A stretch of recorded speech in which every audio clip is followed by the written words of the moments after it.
Благодарам, почитувана председателке. Може би 2 минути од мојот говор ќе искористам и на некој начин да ја реплицирам на мојата колешка за тезите за кои што наистина мислам дека не држат место. Верувајте дека е многу тешко како опозиционен пратеник да зборуваш за нешто што не постои. Таков е случајот со денешниот буџет предложен за 2019 година. Имав голема желба денеска пред да дискутирам тука да биде министерот Тевдовски. Човекот кој што не убедуваше дека Македонија ќе биде не Северна Македонија, туку Данска 2. И да му поставам само едно прашање. Зошто да го почитуваме деловникот кога во Република Македонија не се почитуваат законите? Зошто 10 дена да имаме општа и амандманска расправа? Зошто уште 5 дена да губиме во салата назад, салата Северна Македонија, кога оваа влада најдува волшебни начини како да ги решава проблемите? И сакав да ми каже одговор само на едно прашање. Дали може буџетот за 2018 година да го надополниме со анекс од 3,7 милиарди евра за 2019 година и да ги овластиме министрите да си трошат така како што сакаат? Затоа што статистички, ако сме најмала земја во Европската Унија, оваа влада преку Министерството за транспорт и врски го потпиша историски највисокиот анекс – 189 милиони евра за според нив криминалниот договор со Кина, за кој што треба да се изгради автопатот Кичево-Охрид. И за волја на вистината, овие бројки се менуваа во 2 сати, затоа што еден министер кој што треба да се грижи за развојот на економијата во Република Македонија вика дека тој анекс треба да биде 120 милиони евра, друг вика по 2 часа дека треба да биде 187 милиони евра. Ако е тоа правда, ако е тоа закон и ако е тоа продолжување на криминален договор, зошто сега да се мачиме 15 дена и на овој буџет не предложиме анекс од 3,7 милиарди евра? Зошто? Второ, сите очекувавме оставка од министерот за финансии, како и многу ред други министри, кои што навистина не одат на работа, министри кои што не мислели да се занимаваат со луѓето. И замислете, вице-премиери кои што 6, 7, 8, 9 месеци не го посетили своето работно место. Јас сум убеден дека кој да е вработен во комуналец, во водовод, чистач, комунална хигиена, болничар, 3 дена ако не појде на работа, сигурно дека ќе го избркат од работа.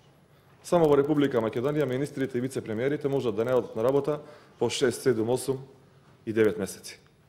И не само заради тоа оставка. Оставка затоа што сме единствена земја во Република Македонија во која што годишниот раст е минус.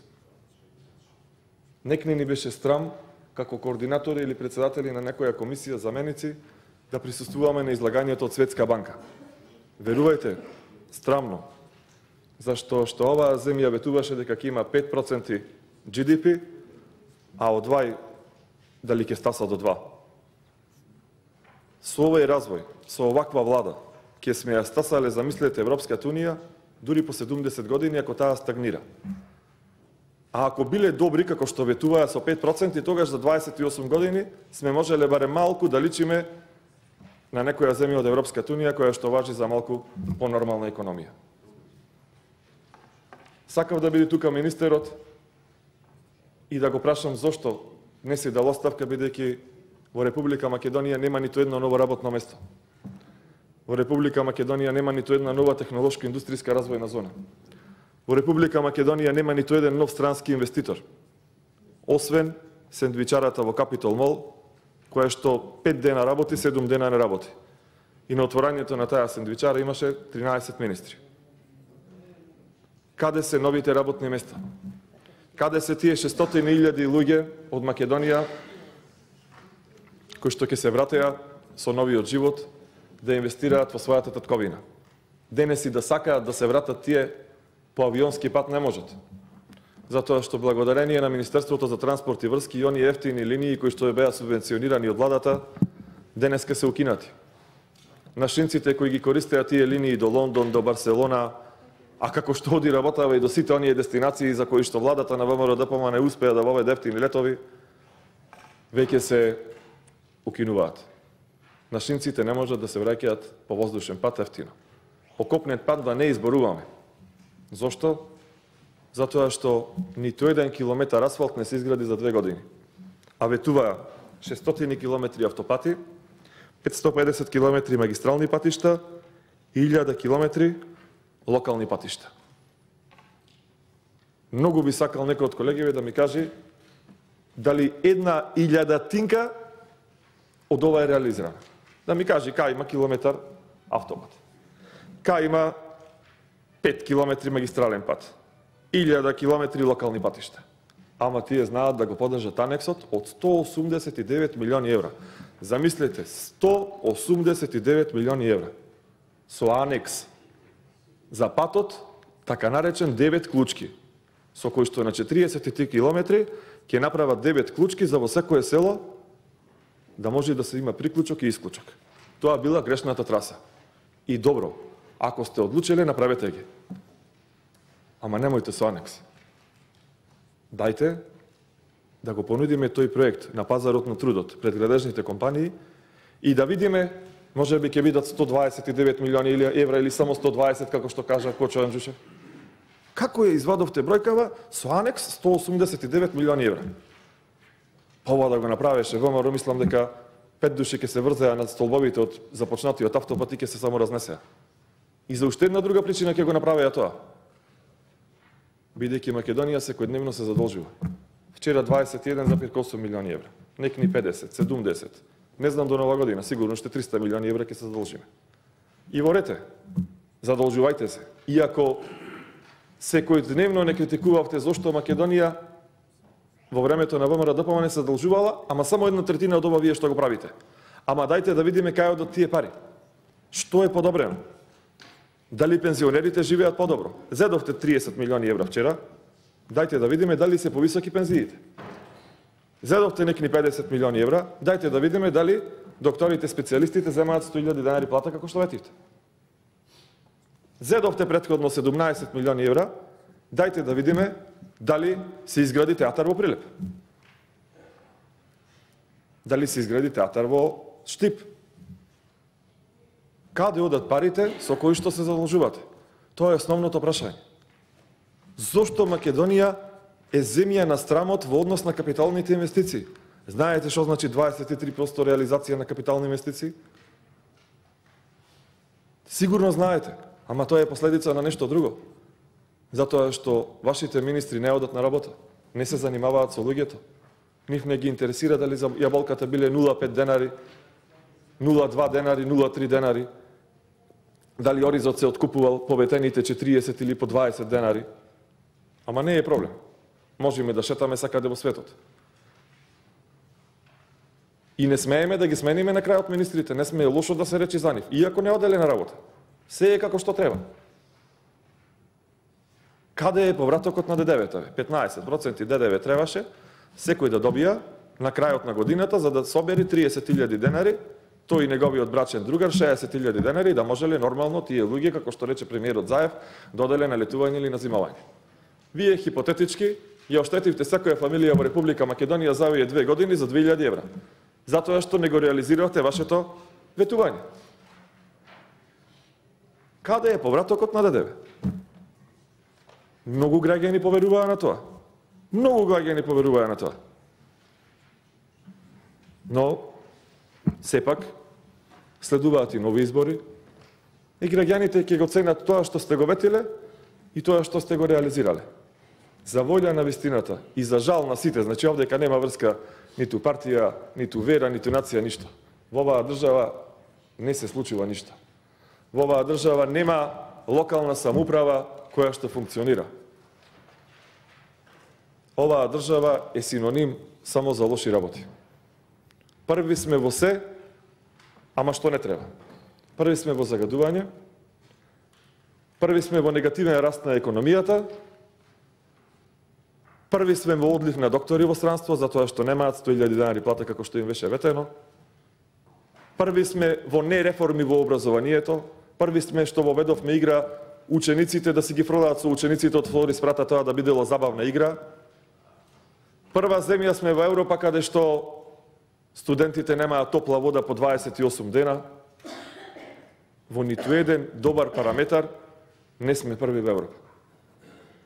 Ова го велам за жал, затоа што убеден сум дека ни јас, А ни вие, почитувани колеги, ниту жителите на Скопје не сакаат Скопје да биде 600 место во светот по однос на загадувањето, а прво место во Европа.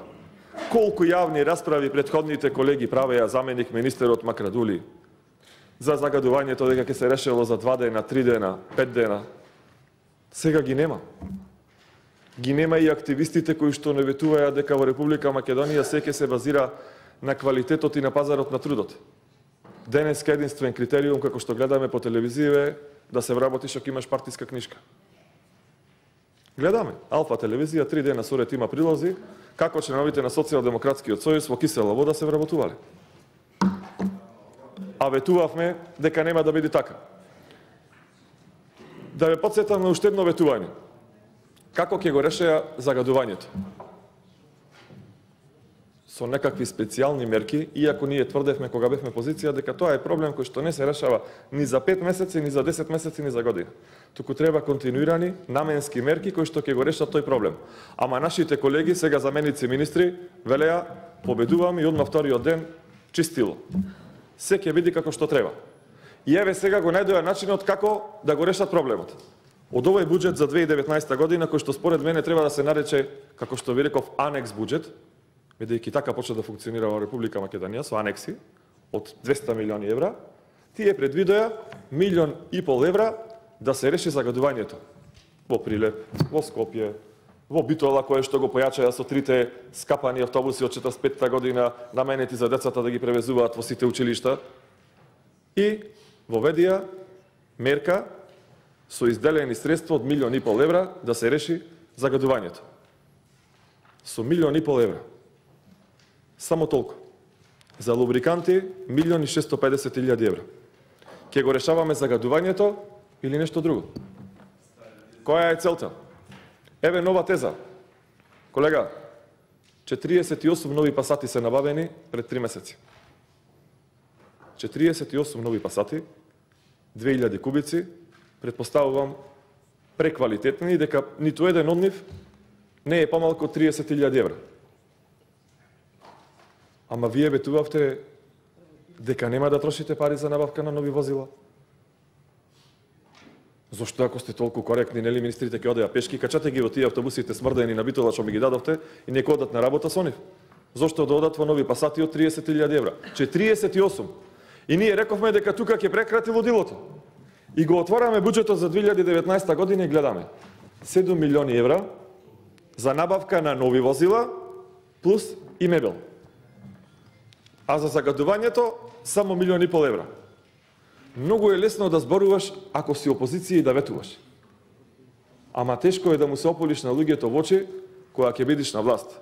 Затоа што ќе те прашаат жителите на Битола. Абе, не е срамно за лубриканти 1,650,000 евра, а ние да ги возиме децата наши во овие автобуси? И нема што да им одговориш. Вистина нема што да им одговориш. Јас ве сваќам. Вие не сте криви. Вие сте овдека да минувате се што ќе предложи владата. И тоа е факт. И ние сме биле такви. Така? Ама сме биле реални малку. Сме биле реални. Вас ве одбре и да викате дека да го аминувате тоа за кое што велевте дека е криминал. Дека со анекс со 189 милиони евра може да продолжи да се гради автопатот. А луѓе лежат затвор за тоа. Затвор лежат. Знаете, Жаклина за криминалните договори. А анекс, знаете што е? Договор од 50 члена, сменувате само еден и надополнувате. 108. Па дека го гласавте, тоа е лошото. Тешко е тој што потпишал.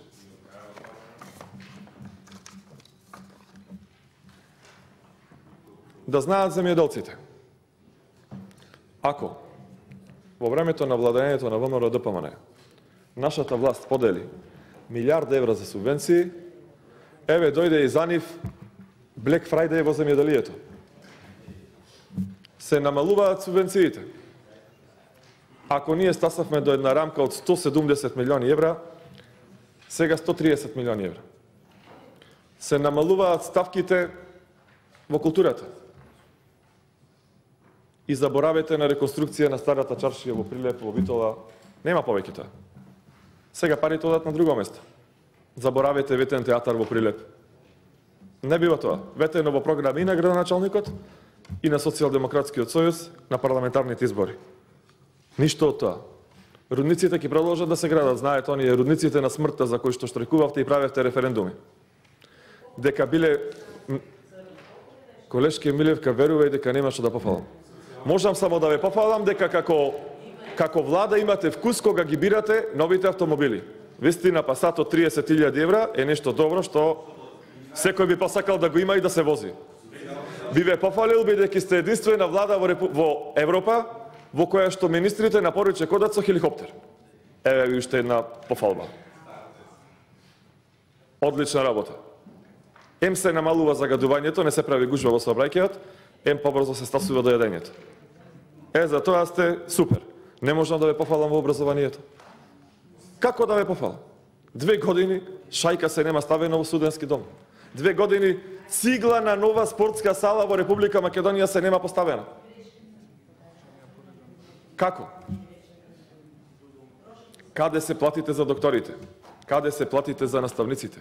Каде се платите за професорите? За медицинските сестри? Милион ветувања, ништо, значи, буквално ништо. За кои доктори да кажем? 5% зголемување на платата. 5, Саше, 5. Специјалистите во Македонија оваа година задоја 5% повисока плата. Сега 10, а кога 100.000 денари? Никогаш. Затоа во мандатот може да заврши одма, колешки. За да стасате до 100.000 денари, треба сега да му ја покачите 100% платата. Ке се случи тоа? Абе, вие на медицинските сестри не му ја покачувате платата, колку што треба 5%, не па на докторите уште дупло. Не треба да се избрзува советувањата. Подобро да речете дека ќе стасат до 60.000 денари, 55.000 денари и ќе ви веруваат. Сега гледате протест на матичните стоматолози, протест на матичните доктори. Зошто? Затоа што некој им ветувал повисока капитација на матичните гинеколози. Некој ги лажал, ги злоупотребил на нивната мака. Гинеколозите може би се средени, ама матичните доктори и стоматолозите сигурно, колешки, не се, така? Добро. Се укинува субвенцијата за трето дете. 26.000 семејства во Република Македонија беа прозадоволни од таа мерка. Тука има и наши колеги, ваши колеги, 26.000 семејства, колешке, Жаклина, ја користат оваа мерка. Нема да си ја земаат. Затоа што младоженците, староженците, оние кои што имаат нормален брак, а не онакви за како што се залагаат некои ваши коалициони партнери еднополови бракови, нивните нови деца нема да имаат можност до 10-та година да имаат на својата детска книжка повеќе од 16.000 евра. За жал, зошто ја укинувате оваа мерка? Која е оваа антиреформа? Зошто? Пријавете се за реплика, баш ве молам, објаснете ми како да им кажуваме на нашите сограѓани дека мерката не се докажа на ромските семејства, на македонските, на албанските, на сите семејства, бидејќи нема ограничување во таа мерка, дека подобро е да ви ги укинеме овие 16.000 евра кога вашето деце ќе направи 10 години, отколку да ви дадеме 50.000 денари еднократно. И дали 50.000 денари е поголемо од овие 1.000.000 денари. Ама да бидите објективни, затоа што според вас и 120 е еднакво на 189. 49 поголемо од 51. Ама овде се работи за нешто кое што навистина им значи на граѓаните. Имаше луѓе кои што живееа од тие средства. И денес што? Буквално ништо. Накратко кажам, штета што денес со нас не е министерот. Министерот Тевдовски, кој што неговото експозе ветуваше дека Македонија ќе биде Данска, дека овдека ќе има мет и млеко, дека ќе се направат автопати, нови авиолинии, повисоки пензии, повраток на ДДВ, земјоделците дека ќе се тепаат од купувачите да го купат нивното производство. Младинска гаранција, вработување за студенти, студентски домови, најсовремени, буквално ништо. Најмногу за жал се пензионерите и за земјоделците. 0,5 денари ја волкате. Може би затоа паднали онај системот за поврат на ДДВ? Како ти ќе му повратиш на некој ДДВ ако појди в продавница да купи кило јаболка за 0,5 денари? Која е пресметка? Како ќе му вратите на тој човек ДДВ? Да не правиме муабет за производителите на праски, на сливи. Катастрофа во сите сегменти на општественото живење. И уште еднаш ќе кажам, буџетот за 2019 година, иако е најмегаломански, најголем досега, а секогаш нас не обвинуваја, кога беше 3 милиарди евра, вика ова е катастрофа. Од ова вика 2 милиарди ќе се украдат. По таа логика, со 3,7 милиарди евра, сега 2,5 милиарди евра ќе бидат украдени. Или пак, подпишани анекси во вредност од 2 милиарди евра за предварено непознати изведувачи. Ви благодарам.